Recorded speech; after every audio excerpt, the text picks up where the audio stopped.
kerangka ekonomi madani ialah untuk kita memacu Malaysia ke arah yang lebih maju. Jadi dalam 3 tema ini sebenarnya kerajaan bertujuan untuk meningkatkan produktiviti sama ada sektor swasta ataupun sektor awam. Dia tak boleh hanya swasta yang tingkatkan produktiviti, sektor awam dari segi government delivery pun kena meningkat. Dengan itu kita nak menggalakkan pembangunan perniagaan kita, SME kita dan seterusnya. Dengan kemakmuran yang dikecapi, kita harap kita boleh juga menaikkan ataupun meningkatkan taraf hidup rakyat. Itulah secara kesimpulan kepada kerangka ekonomi madani.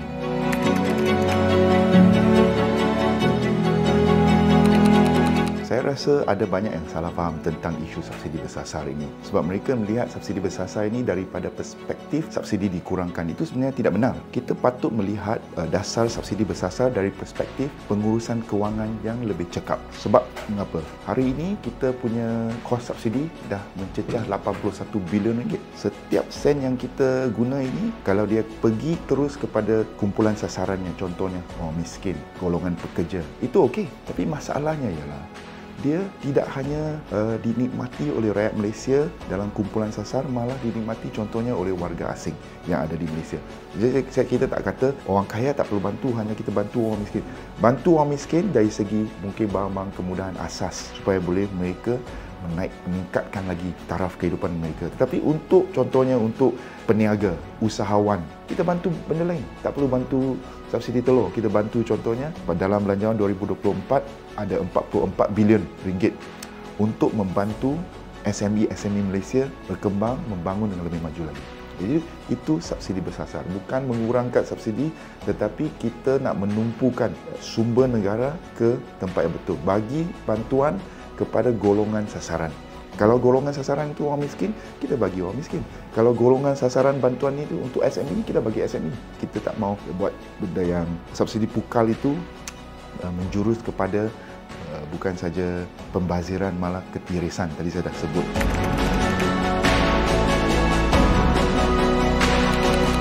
Prinsip kerajaan ialah kalau seseorang itu, contohnya sesebuah syarikat itu, businessman, usahawan, dapat mencari rezeki di bumi bertuah ini, dapat meraih keuntungan, mampu beli barang-barang bernilai tinggi, maka prinsipnya ialah kita minta supaya mereka sumbang lebih sikit kepada negara.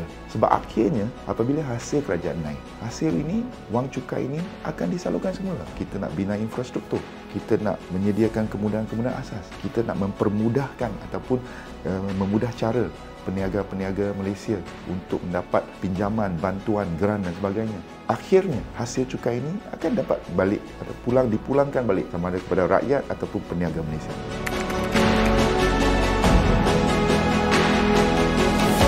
Kalau saya bagi balik contoh kepada daging ayam dan telur ayam itu.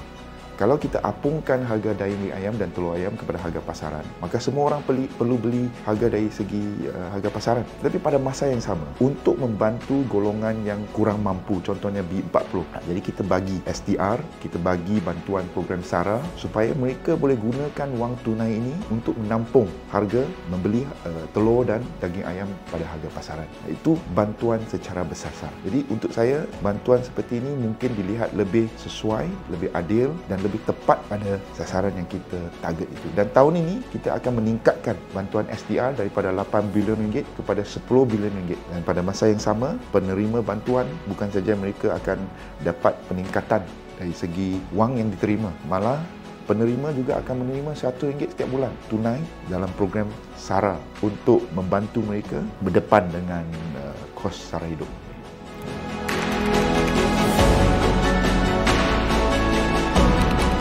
Kalau cakap tentang keterjaminan makanan, mungkin antara isu pertama ataupun isu utama ialah beras.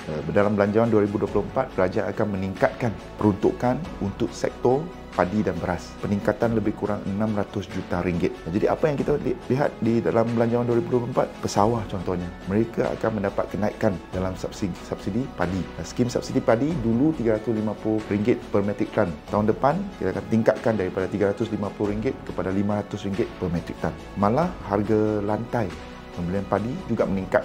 kerajaan naikkan harga lantai dari RM1,200 per metrik tan kepada RM1,300 per metrik tan. Jadi ini maksudnya kita nak menggalakkan produktiviti yang lebih banyak, kita nak menjaga hal ehwal pesawar, petani supaya mereka mampu menghasilkan hasil tani yang lebih tinggi bagi menampung keterjaminan makanan. Dan secara keseluruhannya, sektor keterjaminan makanan mendapat peruntukan lebih kurang RM3.6 bilion, hampir RM4 bilion, ya, untuk memastikan Malaysia mempunyai jaminan dari segi food security. Jadi kerajaan persekutuan akan bekerjasama dengan setiap kerajaan negeri untuk memastikan isu keterjaminan makanan di Malaysia ini terjaga.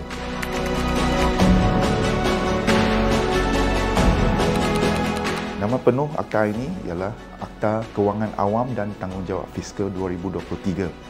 FRA ini senang cerita dia ikat tangan mana-mana kerajaan untuk memastikan kerajaan melaksanakan urus takbir yang baik dari segi pengurusan kewangan. Kalau kerajaan nak menetapkan kadar hutang contohnya, kerajaan tak boleh cakap saja.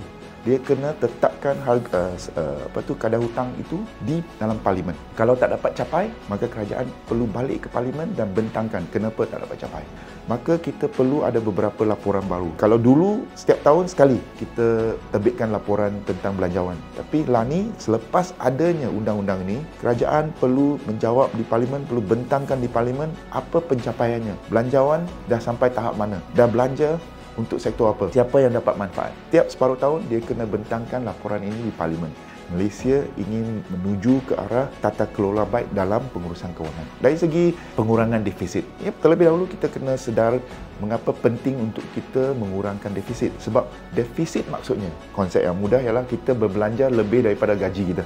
Jadi dalam keadaan itu, apabila belanja lebih daripada gaji, maka kita kena berhutang. Kalau defisit tinggi setiap tahun, maka hutang kita selalu akan meningkat. Jadi kerajaan terpaksa, bila hutang meningkat, maka dia akan membebankan bukan saja generasi hari ini, tetapi generasi yang akan datang, membiayai, menanggung hutang yang kita buat pada hari ini, anak cucu kita kena tanggung. Jadi sebuah kerajaan yang bertanggungjawab perlu memastikan agar hutang kita bukan saja terkawal, tetapi hutang kita, kalau kita ambil hutang, kita tak boleh ambil hutang untuk pembaziran. Kita ambil hutang, kalau keperluan ambil hutang, maka hutang itu digunakan untuk perbelanjaan yang produktif. Contohnya membina infrastruktur awam, kemudahan asas, bina sekolah, hospital, pembangunan. Sebab kalau kita ambil hutang untuk perkara itu, maka dia ada pulangan dari segi hasil. Kalau kita ambil hutang, kemudian ada rasuah, ketirisan, pembaziran, maka hutang itu semakin bertambah tapi tidak ada hasil. Jadi kerajaan berbelanja secara berhemah. Kita pastikan tiada rasuah, penyelewengan, ketirisan, pembaziran, maka perbelanjaan berhemah itu kita dapat mengawal perbelanjaan kita.